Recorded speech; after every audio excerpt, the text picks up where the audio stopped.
Hey community, in today's episode, artist Aaron Williams joins Matt McCoy to talk about how to make sure our worship services are focused on Jesus and not just a performance. It can be a challenge to balance substance and entertainment, so we hope that there are tips in this interview that you find helpful. And be sure to listen to Aaron's new album, The Hope of Christ, wherever you stream music, and get the tracks on loopcommunity.com. Hey, what's up, everybody? Welcome to this week's edition of Loop Live. So glad that you're here. My name is Matt McCoy. I'm the founder of loopcommunity.com, and I'm the host of the Loop Live show. Today, we have a very special guest with us today, Aaron Williams. He's an artist and songwriter with the Worship Initiative, and I'm looking forward to digging into topics about leading worship and all the things that it has to do with, leading and, taking care of your church and volunteers. And we like to just dive into a lot of questions on this show. If you are watching this live, type in the comments any question you have during our discussion. We like it to be a conversation. We might even take some questions live. So if you're watching on YouTube, Facebook, type down in the chats your question. We might take a live one. And I'm excited about this conversation with Aaron. So without further ado, let's bring in Aaron Williams. Hey, Aaron, how's it going, man? Hey, Matt, doing well. Thank you guys for having me today. Yeah, good to see you, man. I'm glad to have you on the show today. Tell us a little bit about your background. So what are you doing with the Worship Initiative? Yeah, I came on the team here in Dallas, Texas. I'm from Arkansas originally and have been there, honestly, my whole life until this point. And moved here a year ago to join the team as a songwriter and artist. So I help with the Worship Initiative's resourcing and recording stuff, as well as just released my first project on the label side of the Worship Initiative. So yeah, it's been a busy, fun, transitional last year for us, but we're loving where we're at, what we're getting to do. Did your album drop already? Yeah, August 5th. So I guess it's 2 weeks old on Friday. That's awesome, man. Yeah. All right. And I'm guessing that we for sure are getting all the tracks for that. If not, we already have them. I'm not even sure. I haven't even looked. Yes, they're up. We have them. There. Yep. Awesome. The whole album's there.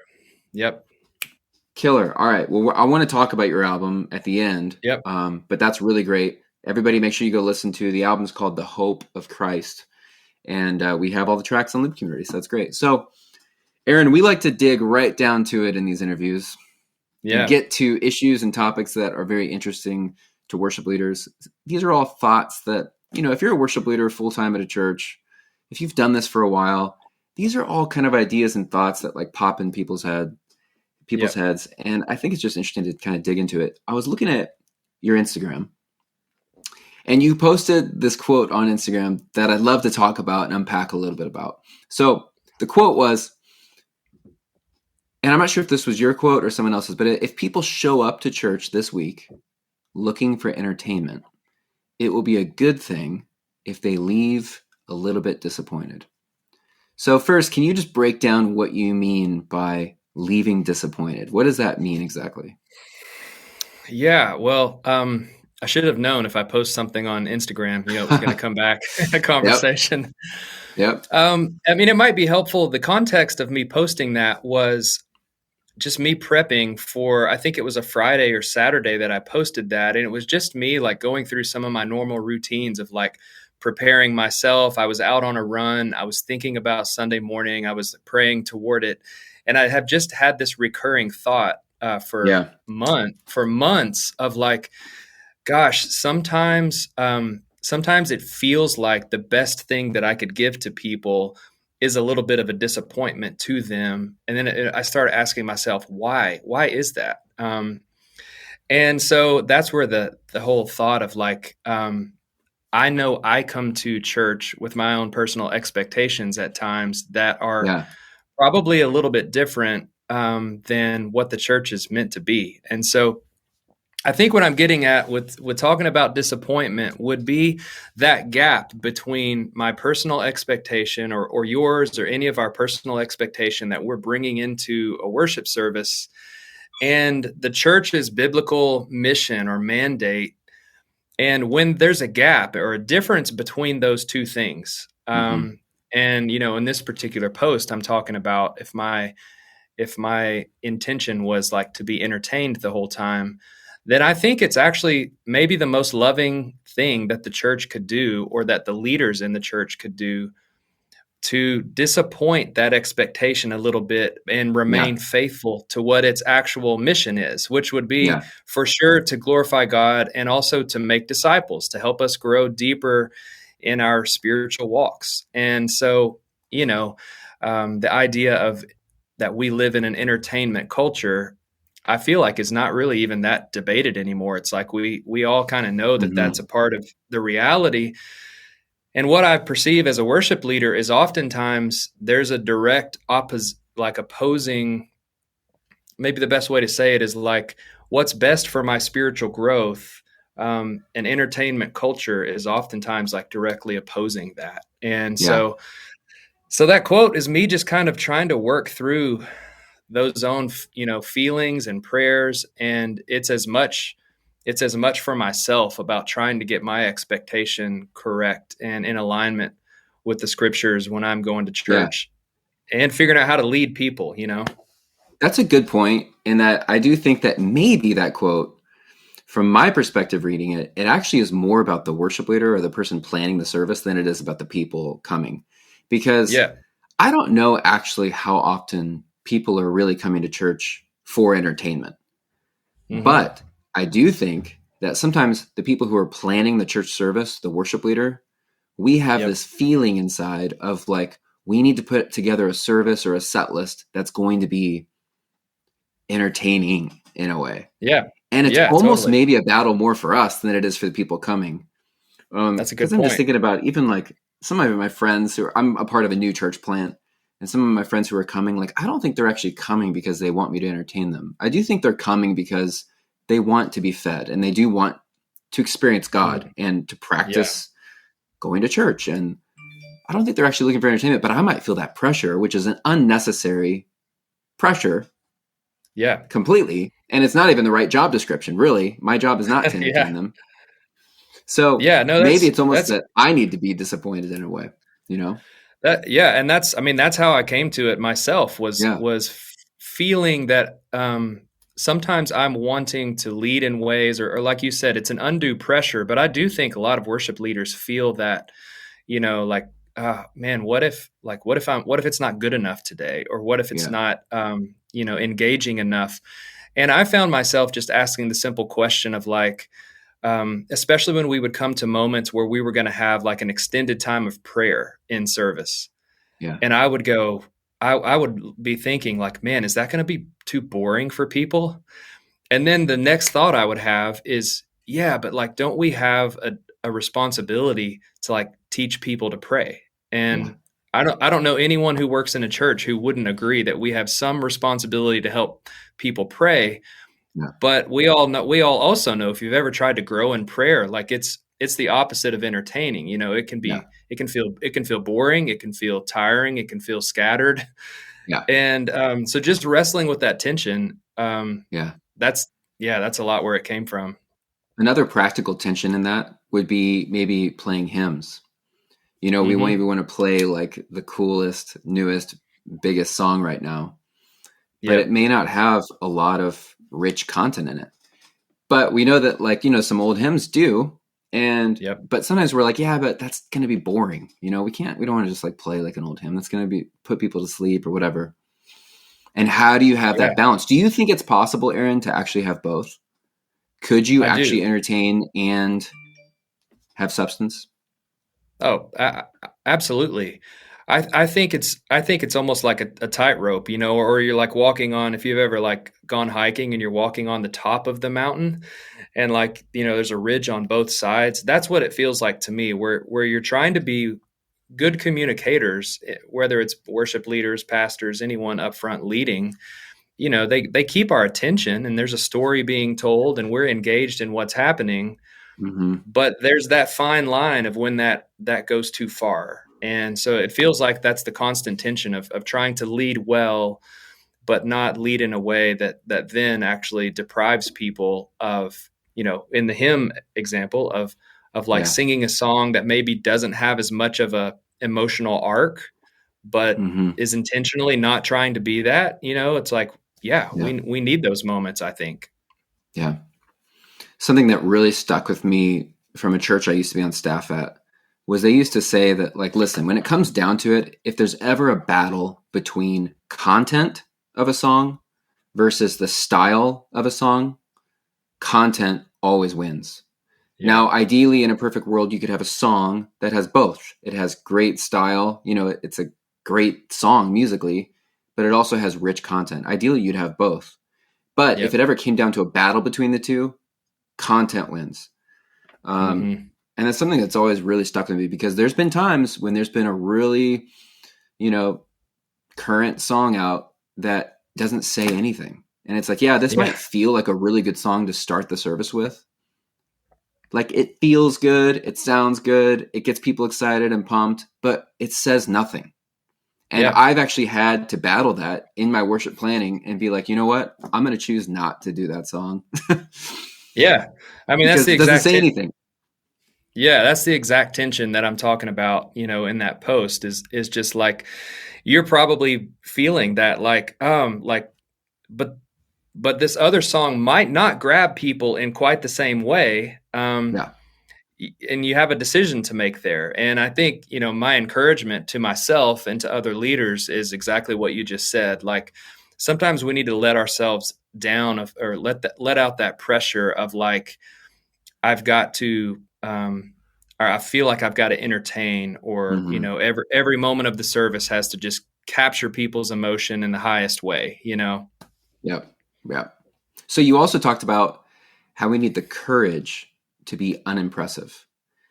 How can churches balance putting their best foot forward and having everything sound great and look great, while also having the focus on Jesus and not just having a performance every Sunday? Yeah.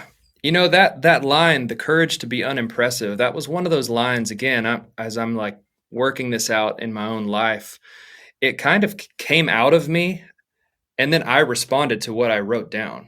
And I thought, wow, something about that phrase, having the courage to be unimpressive, is resonating really deeply inside of me. And so again, I'm starting to ask myself the question, like, why is that? And I think in the same way of how we just talked about, maybe as worship leaders, we carry this inner turmoil of feeling like we have to entertain people. I think we also can carry this expectation on ourselves that we have to be impressive, and that the thought of being impressive is really more of an inner posture that kind of operates under this assumption that I have to be something really special in order to be loved or accepted, and so I think there's something really powerful about learning as leaders how to become comfortable in our own skin and not like overfunction in the role of worship leader, and I use that term overfunction, that's just like a psychological term that is typically used when we're talking about a person. So let's say I take on the responsibility of other people around me. And I think in a worship context is when, if I take on the responsibility of having to try to control how everyone else responds, then I am moving into an over-functioning role as a leader in the church. And so it's like that same balance of like, how do I serve people? How do I plan well, prepare well, but then get there and realize that I don't actually control how all of these people respond, and I really don't even need to. It would if I do that too much, like now I'm beginning to overfunction, and I think there's something in that requires an innate humility, an innate sense of like being okay with who we are as leaders, and like operating from a groundedness, that we're not enough in the sense of like we could never be the perfect worship leader for everyone, but we are enough in the sense of like we are who God's made us to be, and we play a particular role, and so we can settle into that spot. And I think there's a sweet spot there, but just like we're talking about, it's like easier said than done. Yeah, that is a tricky one, and it almost is like an issue of too high of a view of self-importance, of Uh-huh. maybe that we're, controlling the situation, or that, they need us in a way, but also wanting to look good in front of other people. And, it really is a Yeah. pride issue, isn't it? Yeah, it is. I mean, as I was thinking about this, I was just thinking about like if you were just to take a sample of worship music right now, like Hmm. a, a majority of the songs they're big, they're long, they're longer. So it's Yeah. like comparatively to 10 years ago, our songs are bigger, our songs are longer, our songs have more self-expression. Hmm. And I don't think any of those things are bad things. I'm glad that that exists in our expression, but it's just like there's more there, you know? And so I started asking myself the question of like, I know I'm going to lead some of those songs. I know I'm going to have some moments where I'm like a 10 out of 10 on the energy scale. But are there other moments where I'm exhibiting self control and I want to say something, but I choose not to? Mm. Or I think about going back into that bridge again and I choose not to. And for me personally, there were far fewer moments where I was actually saying no and Yeah. governing myself.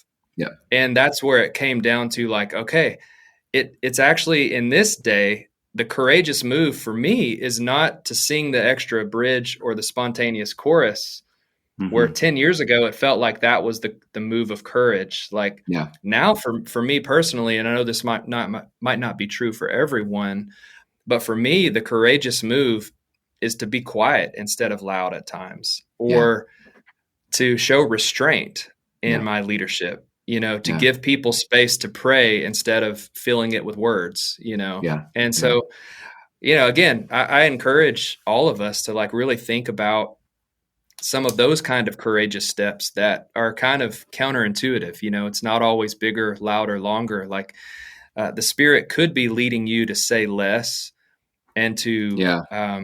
create space for people. Yeah. That's so good, man. There's a guy I used to work with, had a huge impact on my worship leading theology in a way. His name's Andy Yeah. Rozier, and he has a Yeah. whole thing on how worship leaders should be like tour guides. And literally there are probably 10 different points on this topic of that worship leaders should be like a tour guide. But one of those points that kind of goes along with what we're talking about is that if you're a tour guide and you're giving people a tour of the Taj Mahal, right? And you're showing them around, and you're like, hey, look at this, it's beautiful, blah blah blah, and you're like walking them around.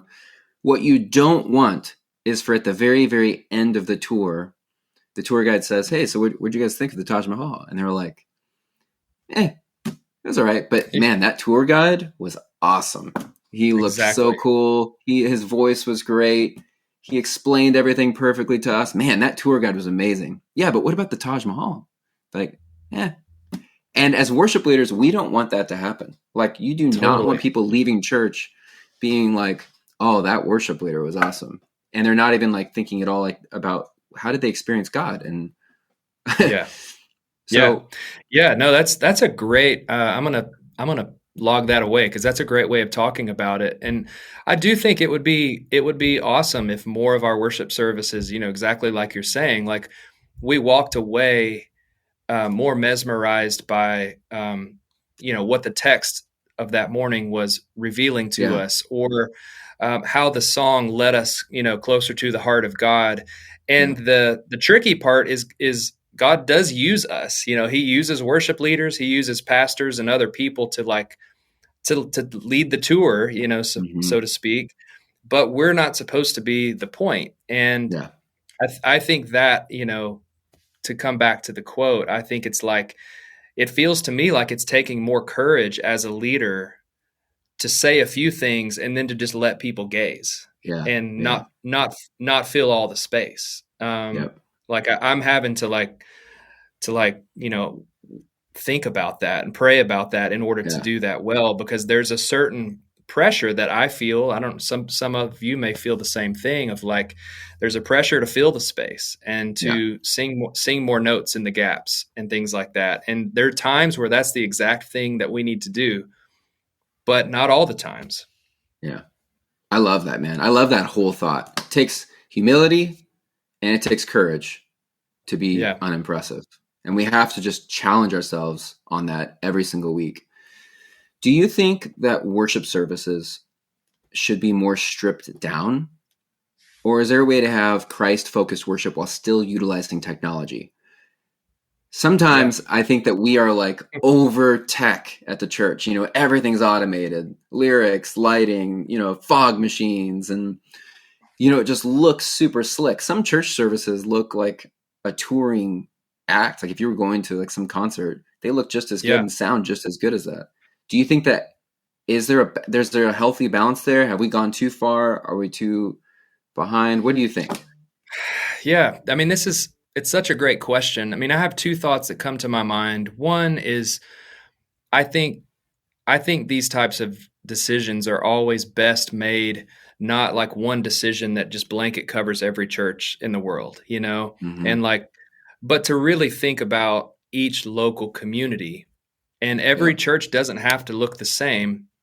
But I would almost, to come back to the very first part of this conversation, it's like, but what is the goal? And I think if the goal is Christ-likeness and that the church is becoming more like Christ as it worships him, it's pointing to him, he's the focus, then I think you can begin to answer that question in ways of like, how does this piece of technology, this lighting equipment, this way of structuring our service, how does it serve that end goal?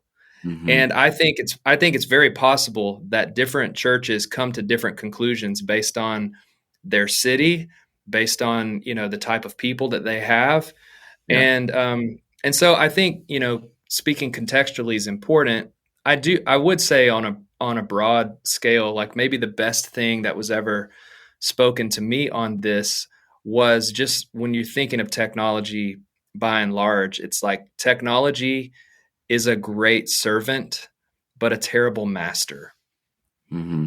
And it's kind of back to this idea of like, when, you know, let's just say you're a lighting director or designer, when it begins to come, like when the point of your work that week begins to become about how many people are commenting on how great the lights were, I think that's like a yellow flag to go, okay, like the lights in this service are becoming the master. They're becoming the focal point, not a like a servant to the greater end, you know? And that could be with lighting. That could be with, I mean, I feel like that can be with the size of your band, you know? And it's like at times when I've felt like that, I've just started to strip it down and like, man, we're going to go with guitar and keys for the next few weeks, just because we've got to get back to the center here. So, you know, can I just say something there? Please Another do. example of that, of a yellow flag, is when there's zero flexibility. So I actually had a situation that popped in my mind just a couple months ago. I was leading worship at a church, and I had given them the set list ahead of time, gave them the song arrangement, you know. But then once we actually got into the weekend, the pastor was talking about something very different than what I originally thought. And I'm like, you know what? We're going to change the closing song to really match his sermon and to be like the fifth point, you know, like, bam, we're going to sing the song. It's going to tie in perfectly to the sermon. And the pro presenter people were like, no, cannot do that. Cannot change. All the slides are set up. We cannot change that. The band had no problem with it. You know, it was like an easy song that we've done a million times, like Build My Life or something, which, by the way, I said, I've actually personally said, I'm done playing that song. I'm never playing Build My Life again. It's a great song, but I have way overplayed that song. Anyways, so when there's zero flexibility, there was also something else where like just something in the middle of the set was like, you know what, we need to do like that chorus like 2 more times. Yep. And I wanted to do that. And the pro presenter people were like, no, we cannot add 2 more choruses. The lighting cues are all set up. The pro presenter cues are all set up. And I'm like, guys, I think that's a major yellow flag on when Yes. technology is dictating how the service is going to flow and what the needs of the people are. I think that's a problem. Yeah, absolutely. And I mean, when you work backwards from that, you basically could come to the conclusion that like the technology, the way it looks has like on the priority list, it's just been like if, changing the song in order to match the moment, it's like that's below um having that Yeah. technology set up in advance. And I think there's lots of things, that's a great yellow flag. I think another yellow flag is like, again, anytime our debrief meetings, I don't know if your church is like our church did a debrief meeting on Monday, and there would be seasons where I would feel like, man, 90% of our debrief of Sunday is all production, how well it went according to planning center, or whatever, Yeah. like how close did it match what was on the plan. And Yeah. I think that's important, and it's definitely worth diving into all of that. But gosh, you want to see it have some balance to, Mm-hmm. like, hey, we were able to, man, Matt in the moment saw that ending song needed to change, and we changed it, and it went off without a hitch. And gosh, thank you guys for serving in that way. That's so much more of a healthy culture of like, technology's not driving the whole thing, but it's serving the whole thing. And I think that's where, like, Yeah. we need to keep those things in mind, and maybe like pastor our technicians in that, and have technicians who have that kind of value, because Yeah. I can see from a lighting perspective, if I've been working on those lighting cues all week, and then, the Yeah. worship leader wants to change it on Sunday morning, I can feel like, oh no, don't do that. Yeah. But I could also be pastored into understanding, yeah, but my cues aren't the point. We're here to serve these people. We think this is the move to make, and so let's Yeah. make it, And that all goes back to it takes courage to be unimpressive. I really think Yep. that ties into that. So let's change gears just a little bit, but I bet you anything we're going to find ways that this ties into what we're talking about being impressive Yeah. or entertaining. Actually, maybe more so on the entertaining piece. And my question is, what are your thoughts on churches live streaming their services and having services that are specifically for the live stream? So I think we can unpack this question actually a couple ways. Obviously with COVID, live streaming became something that was a necessity. We had to do it. You couldn't even go to church. So churches had to scramble to put their church online. Yep. Many of those churches have continued to stay on a live stream as well as in-person services. However, some feedback that I've heard from churches is that fewer people are actually coming back to church. Yeah. Because Yeah. let's just face it, it's easier to sit at home on your couch with your own cup of coffee and your kids sitting behind you building blocks or whatever, Mm-hmm. and watching church at home. And so you're not even going to church. Yeah. My first question for you is, do you think live streams are helpful in that currently, post-pandemic? Mm-hmm. Although I guess people would say we're maybe in a pandemic now. I mean, I don't know. But do you think live streams are something that churches should have forever? Or should we Yeah. cut the live stream and get people back into church? That's a tough one. It's hard. Yeah, it's a great question. Thanks for putting me like right on the spot with this one as well. The first answer I'll give is a little more of like how I would be thinking about this as a church leader, and then maybe I'll get into a little bit of my personal preference as well. To me, where I really go with this question is, what is your church's theology of place, if I can say it that way? Because that's where a lot of this comes down to is, do we value place? And what I mean by that, like, I think the scriptures, you see God blessing people, and you also see God blessing places, localities, churches, groups of people. And we know that he has chosen the local church to be his agent of renewal in the world and to carry on his mission in the world. And so, but we live in this modern moment where place is kind of fluid, And so, you and I are doing this interview from across the country. Right. And so place is not as important. But I do think, so I say that because anytime, in our church, like we had people who were unable to come to the gatherings because of Yeah. sickness or old Yeah. age, things like that. And again, this technology is serving those people.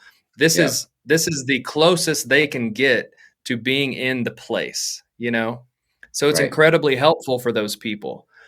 But just like we always have a propensity to do, we can take something that's a good thing and we take it too far, or we make it ultimate. And then suddenly I'm sitting on my back porch every Sunday morning when I have the ability to get up and go to a local place. Mm-hmm. And I'm just choosing, this is just a more convenient option for me. And that's where I do think it starts to get back into like, that's a consumer way of viewing the church. The church is Mm-hmm. offering a product that I'm consuming, and this is the easiest way for me to consume it. And so I don't even have to get out of my PJs if I want to. Yeah. I think when it goes, and I do think that churches are experiencing some of that. And that's where I'm like, whether you decide to remove that, and I know churches, locally and other churches in the country that have decided we're not going to offer that anymore because we feel like that's unhealthy. Mm-hmm. That's back to our first question. I feel like that's the church trying to say, I know you're going to be disappointed, but we actually feel like it's best if we invite you to come here. Yeah. I think that can be a wise move. I probably lean that way personally, and would I think there's some good in that, but I know a lot of fellow, brothers and sisters of the faith who would hard disagree with me on that, and so I think to them, I would say, is there a way that you can offer that, because that's your strong conviction, and this is not something that's like clear black and white in Scripture. Can you offer that, but can you like also really teach people the importance of being person to person with a local body of believers? And like if you're gonna offer it, like, own up on teaching the importance of place, so that like you're balancing that out, or at least calling people to the biblical idea there. Does that make sense? It totally makes sense. I think one argument of why people keep their live stream is that, well, we're reaching people who maybe wouldn't otherwise step foot in a church. Totally. But in my opinion, I think people are just as likely to actually hit your random YouTube live stream as they are to hit some random YouTube Bethel music video or a Spotify playlist or something. Like, I think that, and the problem is that, okay, let's just say you do get someone who's going to watch your service, which I kind of like, okay, they watch your service, but they're not going to get the community aspect, which is what really the church is about. And like being connected to a body of believers, people who know you, people who care about you and love you, ask you challenging questions, care about your life. That is what you get by going to a church. So I can see both sides of the discussion. I agree. I personally, I think if I were a pastor of a church, I would cut the live stream and I would only have the sermon available to listen to, maybe on a podcast or something, but days later. So it's not live. It's available days later. If you want to listen to it, you can. But I'm not giving away everything, because I want people in the seats, not to be in the seats, but to experience the community that the church can give, that you can really only get there. So and I mean, I think the why behind that you're describing is so important, because the conversation oftentimes just comes down to, is it right or wrong to live stream? And if you were to stand on a stage and make your case biblically of what you just said, we can't grow in isolation. We need one another. We've got to be in community with one another. And as inconvenient as it might be to like get up and go to someone's house or to come to this place, we believe like firmly that there is something about that we need. That's like giving people, it's back to the consumer mindset. It's not just removing, you can't have what you want. It's saying, but here's what we believe we really need. And so we're going to push into that. And right. So I would just love to see more churches, having that conversation, because that's what seems to be like at the crux of it, at least as I can see it. I would love to see more churches cut their live streams. That sounds like a crazy statement, but I just really do think that overall, for like the health of the believer, we should not be sitting on a couch watching church. Yeah. Obviously, there's times when it's helpful, right? If you're like homesick or out of town and you missed your church, that's great. Those are definitely like good reasons for it, but I don't think it should be a complete replacement. Yeah, agree. Okay, so to close up this conversation, which we have jumped all over the place here, let's talk about your music. You just released your new album, The Hope of Christ. Yeah. What song on that album do you think worship leaders should not miss? What is like your most favorite song? What's the one that you think, if you're going to tell people to go listen to this, go to this song first? Go to the song Abide. It's just been the song that no matter where I've led it, multi-generational communities to youth gatherings, like it's just the song that hasn't missed for me. And I think the reason is it's centered on the abiding passage in John 15. It's kind of a worship song for not just Sunday morning, but for like the other days of the week. And so, I think if you had to listen to one song, that would be the one to listen to. I also think, there's just something like when you're looking at a catalog of worship songs, there's not a lot of great songs on that theme. And that's like a central theme to following Jesus, learning how to abide and remain in him. So I just think maybe it's a helpful song for the church because it hits that niche of like, it's not an overplayed theme, but it's a helpful song to like really let your congregation come around that.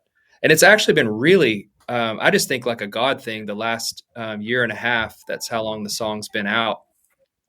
It was on a previous project, smaller project. It's on this album. How many people have said to me like, man, abiding, that's been the theme that the Lord just spoke to me, or that's my word for the year or whatever. So I don't know if like, how like sometimes it seems like the Spirit is just doing a thing in the broader body of Christ. Yeah. It seems like maybe he's been doing something around that theme of like learning to remain in him and abide. And so, that would be the one song. But I mean, I'd love for you to listen to the whole record. Any artist would say. Yep. Everybody go check out this album. So what's cool is the song Abide is actually free on Loop Community right now until September 8th. So if you're watching this live, go get the tracks for free until September 8th. You can get Abide, listen to the album, The Hope of Christ, Apple Music, Spotify, I'm sure wherever music is, it's there. Aaron, I appreciate you taking the time, man. Thanks for kind of diving into some deeper questions. We're trying to actually like tee up a little bit more harder questions, only because I think we're trying to get down just to the things that worship leaders are really thinking about and challenging people with. And I just appreciate you going there with me. So well, thanks for going there. And, I hope these conversations they just help us think about worship more critically in a good way, just to be more thoughtful leaders. Yep. I think that's exactly it. Just to challenge ourselves to be thinking about it a little bit deeper. So great to see you, man. Thanks for joining us. Yeah, you too. Thank you, man. All right, you guys, I really enjoyed that interview with Aaron Williams. Make sure you go check out his album, The Hope of Christ, on Apple Music, Spotify. Also, get the tracks for free for Abide until September 8th. They're all at loopcommunity.com. I want you to type down in the chat, what is one thing that really stood out to you about this interview? Type it down in the comments below. Make sure you hit the subscribe button so you stay tuned for future Loop Live events. We've got a lot of great interviews teed up for the fall season. So make sure you stay tuned, and we'll see you next time. Thanks for being a part of the community. This is Matt. Thanks for listening. Hey, let us know what's the main thing you learned from today's talk. Write it down in the comments. Send us a DM. We hope to hear from you soon.